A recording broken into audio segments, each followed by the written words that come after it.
Here's Hargreaves, chance for Torquay. Chris Hargreaves, the captain. If he stays onside, Carlisle checks instead. He's looking for Benyon. Sells. Hello, welcome back to part two. So we play as Wimborne versus Torquay.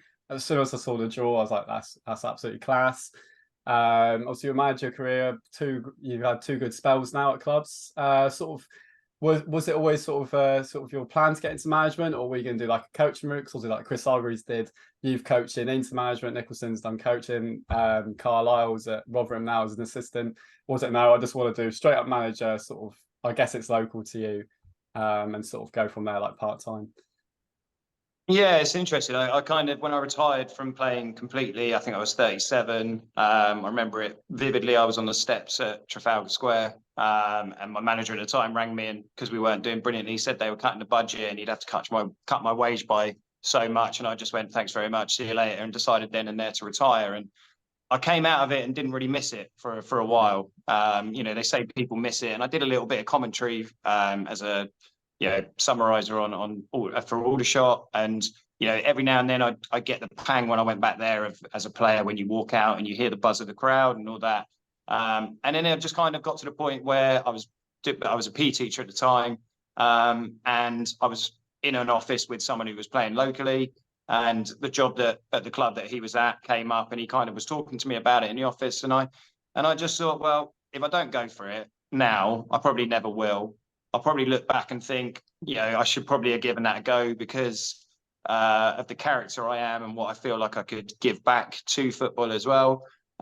So I applied for it at Hamworthy, and I think it was obviously, luckily, I was still just about a big enough name that they decided to take a punt on someone without any managerial experience. It was probably a good club to get a grounding at because they had quite a small budget and ambitions were there, but they weren't quite sure how to reach them, and it was the perfect club for me to cut my teeth in, and I wasn't even sure if I'd enjoy it. I'd spoken to a lot of ex-professionals who'd said that it consumed their lives, and it becomes too much of a stress. What sort of workload have you got? What sort of workload have you got at that kind of level? Then, how many sort of hours a week would you put in, or?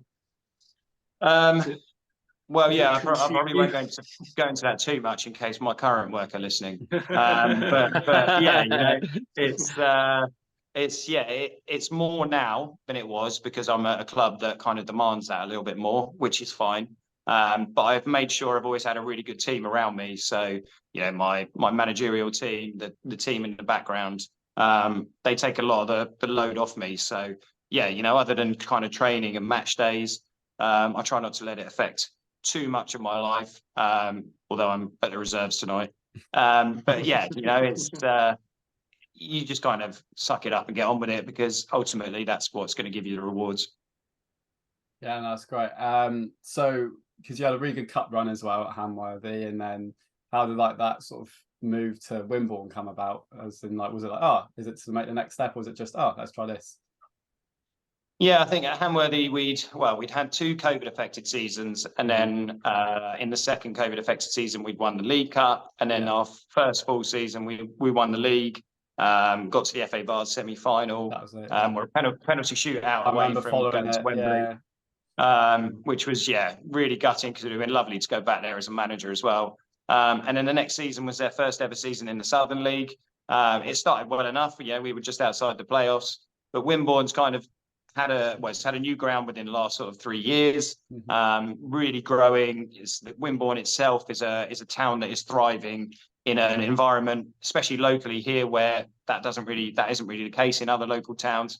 So yes, it was a hard one to weigh up because emotionally we'd invested so much into Hamworthy, we'd achieved so much against probably higher budget teams. So to come over to Wimborne, where it was a higher budget. But the infrastructure and the potential, although it was the same league and Wimborne were actually in 14th, I think, at the time when we came over, the whole potential was so much higher. So, a lot of people saw it as a sideways step, but I think they were either mainly people who didn't really know the two clubs or people who were just very disappointed that I'd left Hamworthy. So, haven't regretted it. Obviously, we're still at the same level, but the potential for growth is just so much higher here. Yeah, that's great. In terms of, because I'm really interested in kind of how clubs run at this level, in terms of sort of like scouting and kind of how do you like get players at this level? Is it kind of a network, or is it still players will sort of just come to you, or how does it work? I'm very intrigued. Yeah, so that's why, again, it's good to have a team around me that kind of know the local scene, Yeah. and are kind of up to date with all of that.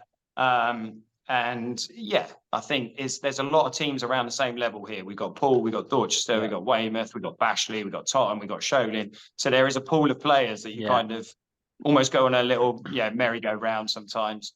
And you've got to make it a bit more special. You know, it's not just about paying the most money. You've got to make the people want to play at a club, and there's so much going for Wimborne that I think, often you hope that players will come to you as well. But yeah, I think it's just having as much of a scouting network as you can, and just having people around you who know the local football scene, because you're not going to bring people in from London unless you're paying ridiculous money. So so it's just kind of find out who's local and who are the right fit for what you want to bring in. So obviously, what was your feeling when you saw the FA Cup draw? What was your? I mean, couldn't believe it, could you? No, it's one of those. I think I'd actually put in our WhatsApp group of the day before. I went, we Torquay at home, just kind of flippantly, or I might put Torquay away, because you worry you're going to get Mousehole away, or somewhere really tough but away. And I thought, if I'm going to go away anywhere, I'd rather go to Torquay. But ultimately, this would be the best one. And I was actually just about to go into a meeting at 1 o'clock for my charity job that I do.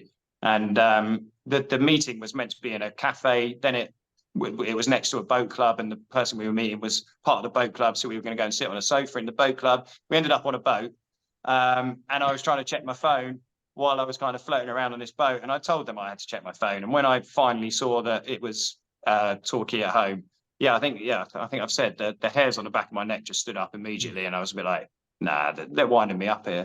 And I had to check it for myself.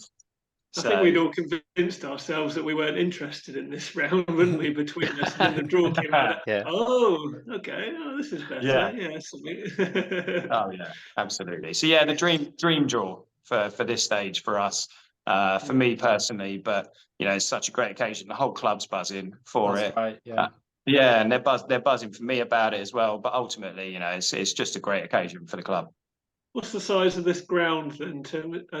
How old is the ground? Is it a couple of years old, is it? Yeah, it's about 3 years old. So it's got lovely facilities. So it's still got that new feel. We've got somebody rang me up actually about the second person's doing it. Said, "Oh, so you play on a 3G?" We don't play on a 3G.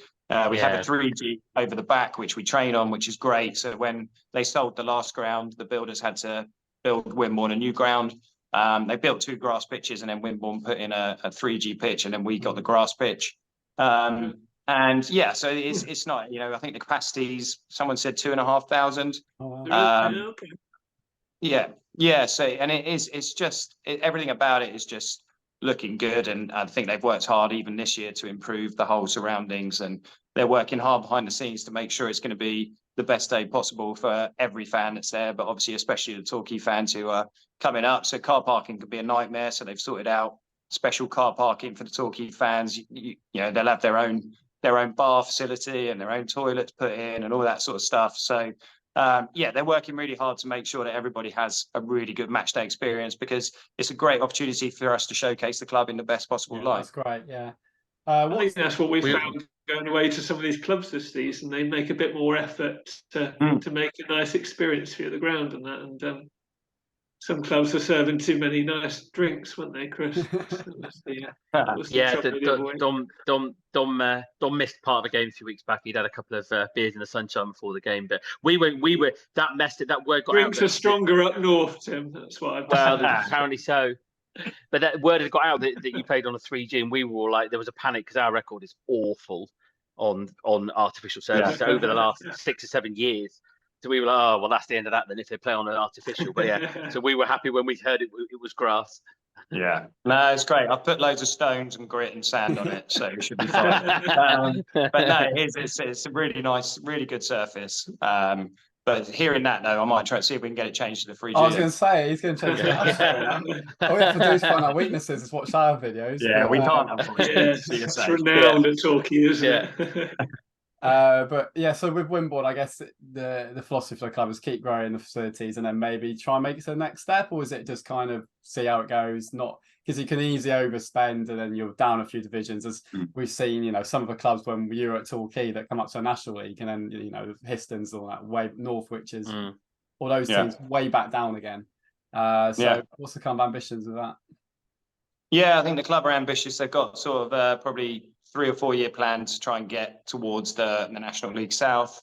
They want the club to be sustainable, so they work quite closely with AFC Bournemouth, which is obviously only just down the road.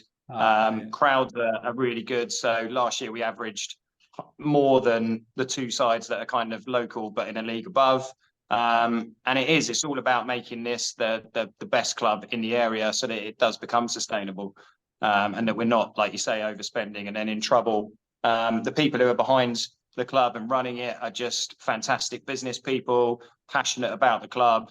And so everything off the pitch is just so much ambition, which is great. And for us on the pitch, it's under a bit of pressure to get it right. But that's how I want it to be. You know, at Hamworthy, we could have coasted. We could have had, a lot of kudos and a lot of credit in the bank. Whereas here, we've come in, we've done all right at the start of last season, and kind of got to the playoffs, kind of limped there a little bit. But this year's a big one for us, and myself as a manager, and I'm sure we'll be under pressure to do well, but that's rightly so. It's not like I'm looking at it going, the pressure's a bit, a bit harsh. It should be there because the club's ready to kick on. Can I ask you, Tim, what type of manager are you? I was going to ask that. I was going to say, how much is what's the most you've taken? Are you Buckle influenced, or is it kind of? Does Gary Johnson watch this? Do we know? Or? Yeah. Good. It's interesting. You often learn more from the bad experiences. The good experiences. Yeah. But definitely. For me, I think I look at people like Bucks and Terry Brown at Aldershot, and recruitment was massive. If you get the right people in, the right quality, but also just the right people, then it makes your job so much easier. And I think that was why it was hard last year, because we came in and inherited a squad. This year it's our squad a bit more, and it feels like my squad. So I'm very much recruitment focused, and then after that it's about how we can impose our style and impose our kind of methods into them. And I try not to be a shouter and a screamer unless it's needed, because then people actually listen. If you shout, I learned that as a teacher. You had your teachers who were shouters and screamers all the time, and the kids would just literally walk past them and not listen because that was what they expected. Whereas if you had it in your locker and brought it out every now and then obviously it means more. But just try and be as positive as possible. And man management, I always wanted to be managed properly as a player. One of the best man managers I had randomly was Brian Talbot at Oxford, who couldn't buy a win. But I really learned from his methods in terms of man management and just being honest and things like that as much as possible. So, I think you get a lot out of it if you get the right group in place. It makes everything else so much easier. Yeah, that's what you want to hear, really, isn't it, for a manager? I think that's where Torquay has struggled the last couple of years, actually, recruitment and kind of that sense. It's been a big thing that we've spoke a lot in our fan base. So and the right characters. It's the right characters. Really, it's not just how good the players are; it's the right characters. Especially at the level where it's kind of still like part-time and that kind of thing. But or any level, it's I remember that was a Buckle phrase as well. It's about getting the right people. He used to say that a lot in interviews to me. It's not about the players necessarily. Of course it is, but certain times it's about getting the right people into the atmosphere of the group, which is something he always targets. We had a striker, Matt Green, didn't we, who came in and he didn't fit in with the kind of character of the team that he could play, couldn't he? He was a good player, but he didn't fit in with what we were trying to do. I love Greener. I really enjoyed playing up front with him. I'd probably say actually out of all my strike partners, he was probably the one I enjoyed playing up front with the most randomly. He didn't actually play that many times in the end, did he, at Torquay? No, that's it. And there's always that thing at Wembley where I think there's a couple of them who get their medals towards the end and they're clearly not quite in it as much. And I get that, the fact that they didn't get on or they weren't involved.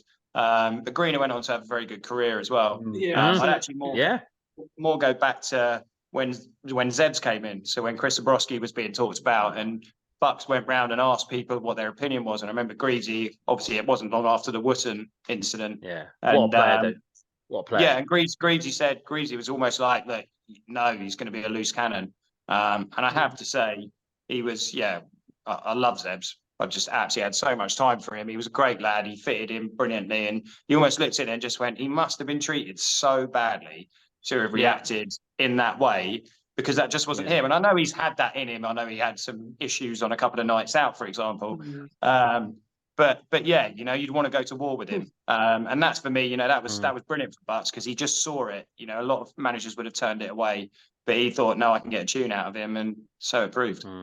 Yeah, and I love the psychological thought behind it, because that a lot of people skip past that, but that's how you get. That's an important thing these days more than ever, I think, isn't it? To treat people right and look after their characters, and it's the balance, isn't it? You don't want to be showing them all the time, but sometimes they need a kick up the arse, that kind of thing. So absolutely, it's getting that balance, I guess. So.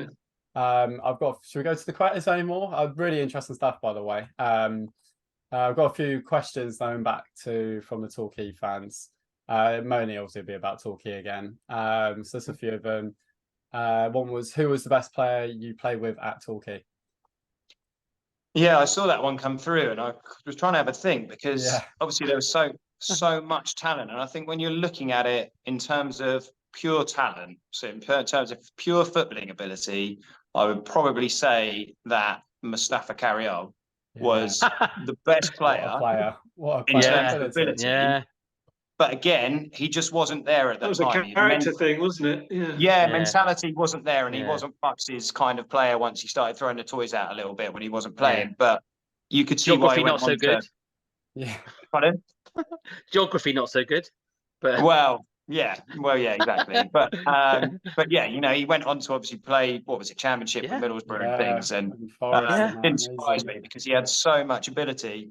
And then I think when you look at it in terms of an all-round, so looking at the psychological side of it and the social side and the technical side and everything as well, I think that's when it becomes really tricky. I mean, I thought, Danny Stevens was so brilliant.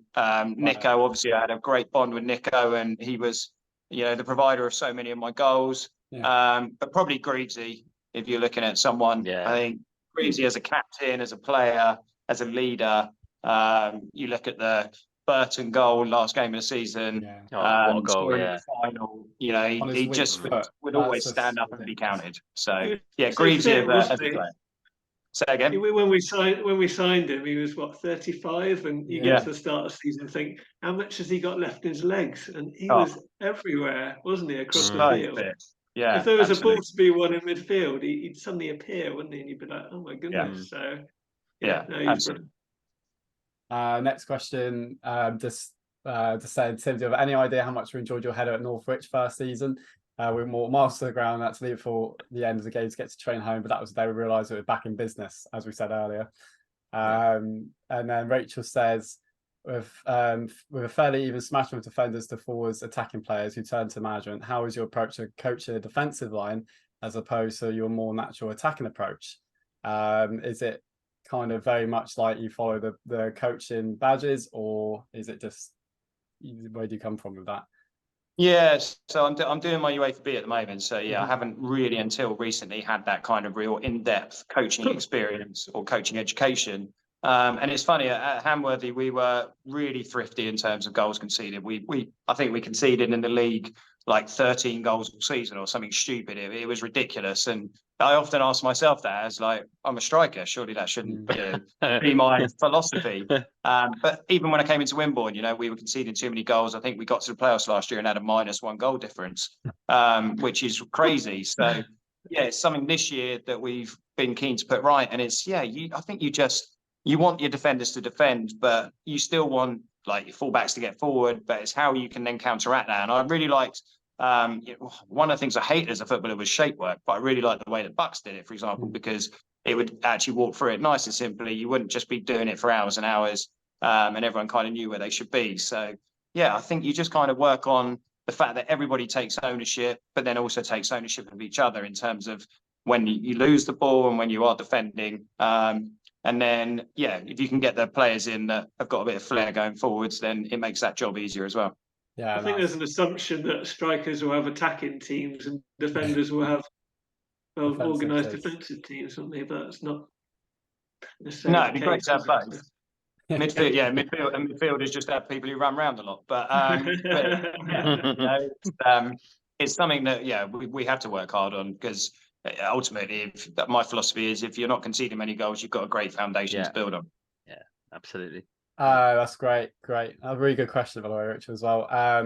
Loads of questions. I'll try and sum it up quickly, because I know you got your reserve game. But do you have the mask? Did you rehearse your celebration? And then there's the final main question, which everyone's kind of asking, which is a bit awkward, because you can set quality to us. Would you ever manage talking? I know what's coming. You knew that was coming, didn't you? I didn't know if I wanted to ask it, but everyone's asked that, so I have to. Yeah, no, that's cool. In terms of the mask, I gave the mask to my nephew, who had written a poem about Wembley and about me scoring at Wembley. And that's great. he's my godson as well. So I gave the mask to him, and funny enough, he's now working at BBC Solent, doing some journalism there. So he interviewed me today for BBC Solent, and we spoke about the mask. That's great. But he has still got it somewhere, gathering dust somewhere. But there it is. It's still there, alive somewhere. Has it got magical powers still? Well, yeah. I mean, yeah. I don't think he's ever actually worn it. Hopefully, so yeah. And then, what was the second one? So it was about, did you rehearse the celebration? Of course, yeah. So obviously did it at home to Histon, and did the Zorro, and I had obviously pre-thought about it. I mean, it's not the sort of thing you just go and think, this feels right. You obviously, kind of come up with it. But what I chat, and this is so stupid to actually admit. I probably shouldn't admit it, but I did a Z in the semi-final, and I thought, why am I doing a Z? I should be doing an S. So I did an S in the final when I scored, rather than a Z. So yes, very rehearsed, absolutely. What was your thoughts of Benyon? Was it Benyon like took you down? You were trying to do a celebration. Took you down, didn't he? Yeah. What was your thoughts at that point? It was like a bloody leopard on a rhino, wasn't it? At that point. But yeah, I just wanted to get. So I knew where my family was at, and I just was running around to do the Zorro in front of them. So when he took me down to the ground, I mean, I was in so much pain anyway at the time. It was just like, please get off me. And then, obviously went and did it in front of the family. But I think I then turned around, and I think everyone was so knackered, or rightly had gone to. I mean, I was normally very good at thanking the person who provided for me for a goal, but that was a selfish moment, which I don't regret. He was too far away by that point. Well, that's it, exactly. Yeah, I mean, it was my last bit of energy, to be honest. So, and then the last point, I mean, you never say never to anything. Obviously, my job and my focus is all about Wimborne and getting them to where they should be. And, for me, I just hope at the moment that Torquay get back to where they belong, which for me isn't the National League, it's the Football League. That's where they belong. Yeah, so, if I'm part of that future and history and ambition at some point, then it means I'm obviously doing something right. But yeah, at the moment you've got a great project. It sounds like you've had two great projects, and you've stood at Wimborne for a lot of years, so I'd stick there right now. It's a bit of a curse at the moment, so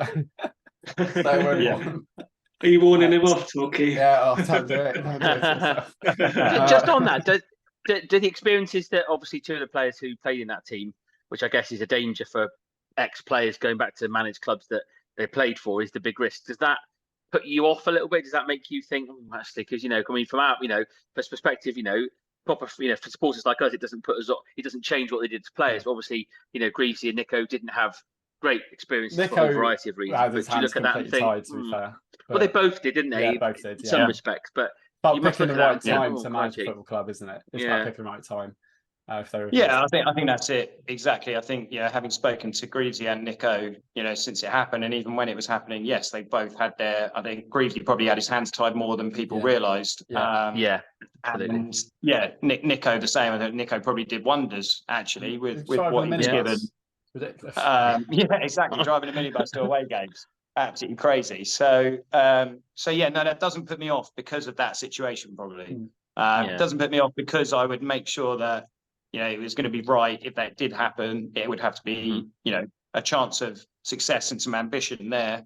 But it also wouldn't put me off because you've got to believe in yourself. You've got to believe in your ability. You can't believe that your ability is going to be perfected because somebody else hasn't quite managed to do it. So yeah, that's never going to be a problem for me as long as things are still going well. That's great. One more question sort of from me, because obviously there's sort of coaches and managers in my eyes, sort of leaders and coaches. And what would you recommend it to like fellow ex-footballers starting at like this part-time level? Because a lot tried to go into coaches. Obviously Hargreaves was at was it Bournemouth, and he did Bristol Rovers youth and did great jobs there and stuff like that. Nicholson's obviously now assistant, Carlisle's assistant. Is that, are you really happy you've gone this way rather than like the youth route, or? No, I wouldn't say it would have to be either way, to be fair. The youth route kind of, probably passed me by a little bit because I didn't get the coaching badges early enough. Right, that's one thing I would say is, even the UEFA B course I'm doing at the moment, there's quite a lot of either lads who are just starting out, in terms of their career and who are now building up their coaching badges ready for, because you've got to start planning for it pretty soon. And there are lads who come to you towards the end of their career who are doing it because you never know what's going to happen. So I would definitely recommend going on that coaching education journey. But yeah, in terms of whether to do it through the youth or get a job, I don't think there's a right or wrong answer to that. As long as like I say, you believe in what you're doing and kind of have your own identity. Everybody always says, what's your style, what's your philosophy? I don't necessarily think you have to have a philosophy. I think you have to have an identity and a style of management. But you've also got to be very flexible. So yeah, I don't think either way is right or wrong, as long as it works out for all of us.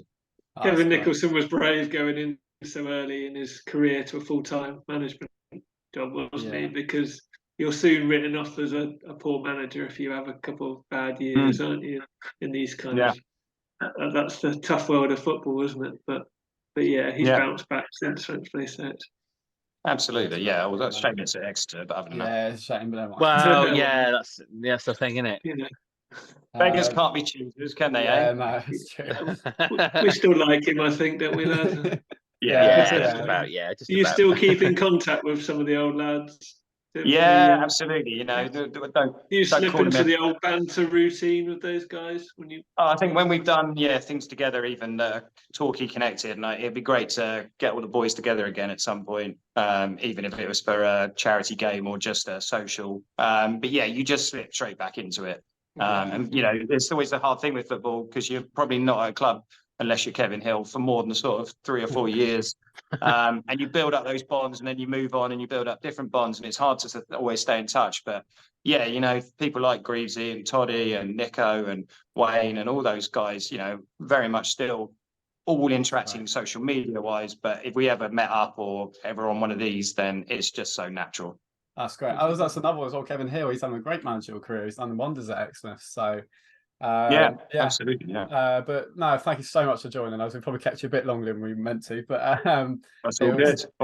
It was great. I will say good luck in a way, but especially after the weekend. We've gone through a lot recently. Come on, we're starting to get a little bit happier again. So will there be a replay on Tuesday, Tim, if it's a draw? It would be a replay, if it goes to a draw, So I'm going to be playing golf Tuesday, so can we avoid that, please?